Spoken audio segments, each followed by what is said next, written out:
नमस्कार दोस्तों आपने क्राइम की दुनिया में बहुत से सीरियल किलर्स के बारे में सुना होगा,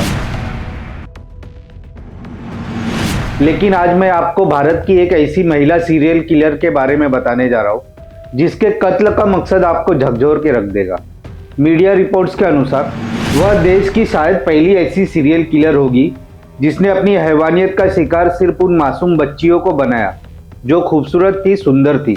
पुलिस ने एक ऐसी महिला को गिरफ्तार किया है जो सुंदर दिखने वाले बच्चों को देखते ही उन्हें पानी में डुबोकर मार देती, और वह ऐसा इसलिए करती क्योंकि उनकी सुंदरता से उसे जलन होती थी। यह शायद पहली ऐसी कातिल होगी जिसने कत्ल का तरीका भी एक जैसा चुना, सभी को पानी में डुबोकर मारा।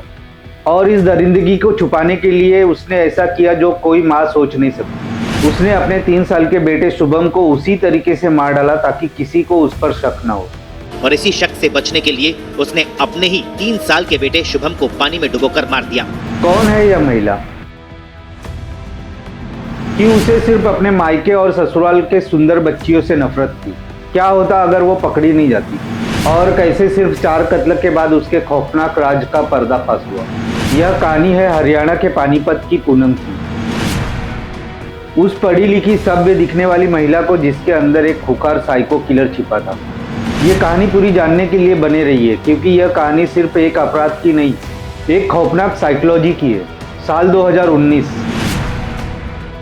सोनीपत की पूनम की शादी पानीपत के नीरज से हुई। पूनम अच्छी पढ़ी लिखी थी, पॉलिटिकल साइंस में एमए, और शादी के बाद पति के सहयोग से उसने बीएड भी क्लियर किया। सब ठीक चल रहा था। 2020 में उन्हें एक बेटा हुआ, शुभम। लेकिन जैसे जैसे शुभम बड़ा हुआ, पूनम की जिंदगी में एक अंधेरा उतरने लगा। रिश्तेदार, मायके वाले, ससुराल वाले अक्सर शुभम को देखकर कहते, पूनम तुम्हारा बेटा तुम पर नहीं गया है, सुंदर नहीं दिखता है। शुरू में पूनम ने इसे इग्नोर किया, लेकिन धीरे धीरे ये बातें उसे चुभने लगी। उसे लगने लगा कि उसे लोग खूबसूरत कह रहे लेकिन मेरे बेटे को नापसंद कर रहे। यही गुस्सा तब जलन में बदल गया जब वो देखती कि परिवार के किसी फंक्शन में लोग दूसरी बच्चियों की सुंदरता की तारीफ कर रहे हैं।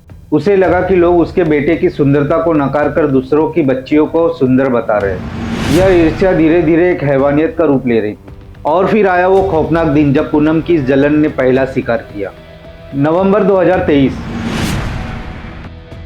पूनम की ननद की 11 साल की बेटी इशिका छुट्टियों में उनके घर आई थी। इशिका बहुत सुंदर थी और जैसा कि होना था, लोग उसकी तारीफों की पुल बांधने लगे। पूनम के लिए यह बर्दाश्त के बाहर हो गया। जिस सुंदरता से उसे नफरत थी वो उसके अपने घर में मौजूद थी।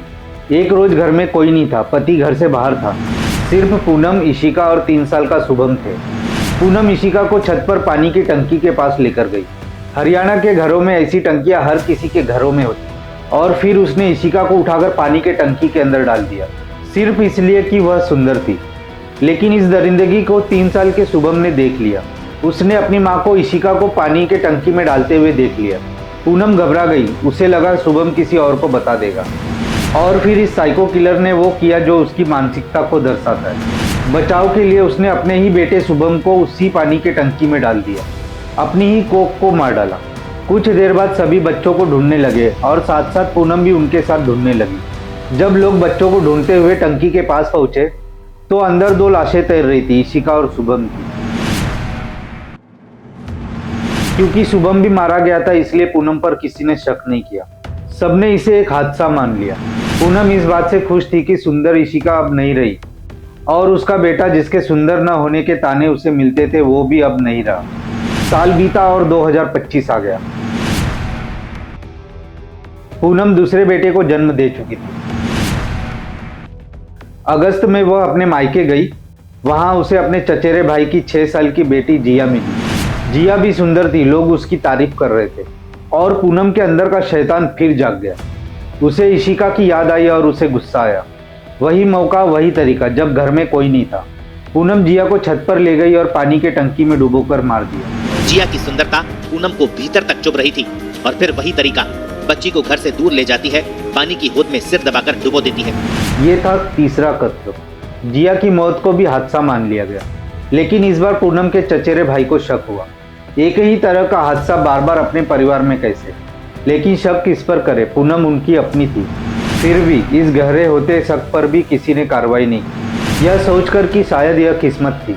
जिया की मौत भी एक अनसुलझा राज बनकर रह गई। फिर आया दिसंबर 2025। पूनम अपने पति के मामा के शादी में गई। वहां उसे मिली विधि, 6 साल की छोटी बच्ची, उसी परिवार की। शादी का मौका था। विधि अच्छे से तैयार थी और बेहद क्यूट लग रही थी। लोगों ने विधि की खूबसूरती की तारीफ की और पूनम की अंदर की आग फिर से भड़क उठी। उसने अंदर ही अंदर फैसला किया कि चौथा कत्ल विधि का ही होगा। बारात जाने वाली थी। पूनम ने तबीयत खराब होने का बहाना किया और घर पर ही रुक गई। घर पर सिर्फ कुछ बुजुर्ग महिलाएं थी। पूनम ने मौका देखा, विधि को सीढ़ियों के पास खेलते हुए पकड़ा और स्टोर रूम में ले गई। स्टोर रूम में एक छोटा सा प्लास्टिक का बाथ टब था। पूनम ने उसमें पानी भरा, दरवाजा बंद किया और विधि का गला पकड़कर उसका सर पानी में डाल दिया। कुछ देर तड़पने के बाद विधि शांत हो गई। पुलिस पूछताछ में पूनम ने बताया कि वह पानी में इसलिए डुबोती थी ताकि वह पुख्ता यकीन कर सके कि मौत हो चुकी है। जब तक बुलबुला आता है जान होती है। जब पानी शांत हो जाता है तो वह संतुष्ट हो जाती थी कि उसका शिकार मर चुका है। बाद में जब पुलिस ने पूनम से पूछा कि उसने हर बच्ची को पानी में ही डुबोकर क्यों मारा, तब पूनम ने बताया कि पानी में डुबोकर मारने से उसे आसानी से ये पता चल जाता था कि बच्ची मर चुकी है। उसकी सांसों से वो उसकी मौत का अंदाजा लगा लेती थी। विधि के कत्ल के बाद पूनम बाहर निकली। जल्दबाजी में उसके कपड़े गीले हो गए थे, जिस पर कुछ लोगों की नजर पड़ी। उसने दूध या पानी गिरने का बहाना किया। विधि के ना मिलने पर जब स्टोर रूम में देखा गया तब स्टोर रूम में लाश मिली। अगर विधि के दादाजी शक नहीं जताते तो यह हत्या भी हादसा में तब्दील हो जाता। फिर पुलिस को बुलाया गया। पुलिस ने देखा कि 6 साल की बच्ची इतने छोटे टब में डूब नहीं सकती और दरवाजे पर बाहर से कुंडी लगी थी। यह हादसा नहीं, कत्ल था। जांच शुरू हुई। गीले कपड़े, बारात में न जाना, घबराहट पूनम की ओर इशारा कर रहे थे। सीसीटीवी फुटेज में भी उसकी संदिग्ध हरकतें कैद थी। और तभी एक चौंकाने वाली जानकारी सामने आई। परिवार वालों ने बताया कि यह चौथा मामला था। पहले भी इशिका, शुभम और जिया की मौत भी इसी तरह पानी में डूबने से हुई। पुलिस के शक की सुई पूनम पर टिक गई। पूछताछ में थोड़ी सख्ती दिखाते ही MA B.Ed पास पढ़ी लिखी पूनम ने विधि के कत्ल की बात मानी। लेकिन पुलिस को लगा कि यह सिर्फ एक कत्ल नहीं है, यह एक पैटर्न है। दोबारा पूछताछ हुई और फिर पूनम ने अपने सारे जुर्म कबूल कर लिए। मीडिया रिपोर्ट्स के अनुसार उसने माना कि उसने इशिका, शुभम, जिया और विधि चारों को मारा है।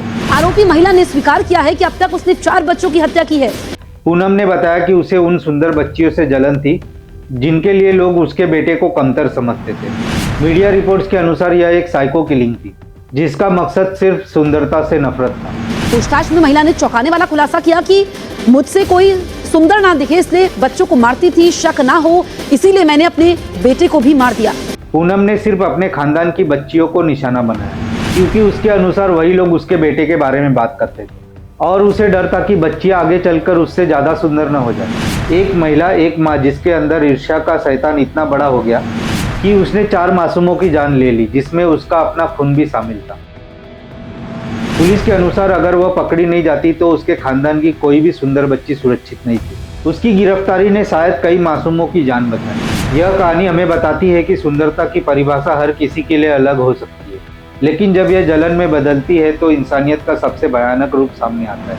पूनम एक साइको किलर जिसने पानी की टंकी को हैवानियत का हथियार बनाया। दोस्तों, पूनम इस वक्त पुलिस की गिरफ्त में है। इस पूरे मामले में आपकी क्या राय है? आपको क्या लगता है, एक माँ अपने बेटे को सिर्फ इसलिए मार सकती है क्योंकि उसे साइको किलर का शक छुपाना था? अपनी राय कमेंट्स बॉक्स में जरूर बताएं। इस वीडियो को लाइक करें, शेयर करें और सब्सक्राइब करें ताकि आप ऐसे ही रोमांचक और सच्ची कहानियों से जुड़े रहें। धन्यवाद। जल्द मिलेंगे ऐसे और एक खौफनाक कहानी के साथ।